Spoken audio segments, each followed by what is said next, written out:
اعوذ باللہ من الشیطان اللعین الرجیم بسم اللہ الرحمن الرحیم السلام علیکم یا علی مدد۔ مومنین و مومنات کی خدمت میں اسم اعظم کا آج ایک بے انتہا مجرب اور جلالی ترین وظیفہ عمل لے کر آئے ہیں۔ اسم اعظم کے اس مجرب ترین وظیفہ عمل کو مومنین و مومنات نے خصوصی طور پر 28 رجب 28 رجب کے پورے دن میں کسی بھی وقت نصف شب تک کر لینا ہے۔ خداوند متعال بحق محمد اور آل محمد اس جلالی اسم اعظم کے صدقے میں مومنین و مومنات کی ہر ناممکن ترین حاجات کو اپنی بارگاہ میں قبول و مقبول کر دے گا۔ ہر بلا مصیبت آفت پریشانی ناگہانی بیماری اور دکھی کو آپ کی زندگی سے دور کر دے گا۔ ہر بندر و دروازے کو کھول دے گا اور رزق و روزی میں بے پناہ برکت اور وسعت عطا کر دے گا۔ بس مومنین و مومنات نے کرنا یہ ہے کہ 28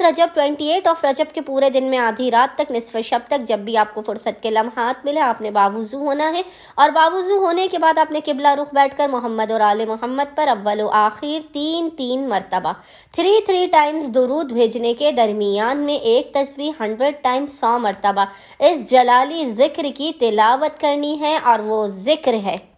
یا اللہ یا اولو یا آخرو۔ محمد اور آل محمد پر اول و آخر 3 مرتبہ درود بھیجنے کے درمیان میں ایک تسبیح 100 ٹائمز 100 مرتبہ آپ نے ذکر کی تلاوت کرنی ہے، یا اللہ یا اول یا آخر، اور خداوند متعال کو محمد اور آل محمد کا اس جلالی اسم اعظم کا واسطہ دے کر اپنی حاجات کو طلب کرنا ہے، مسائل کے خاتمے، رزق و روزی، کاروبار میں برکت کی دعا کرنی ہے۔ انشاءاللہ تعالی خداوند متعال اپنے وسیع و عریض خزانوں سے آپ تمام مومنین و مومنات کی خالی جھولیوں کو بھر کے آپ کو لازماً بامراد کر دے گا۔ اللہم صلی علی محمد و آل محمد وعجل فراجہم اجمعین۔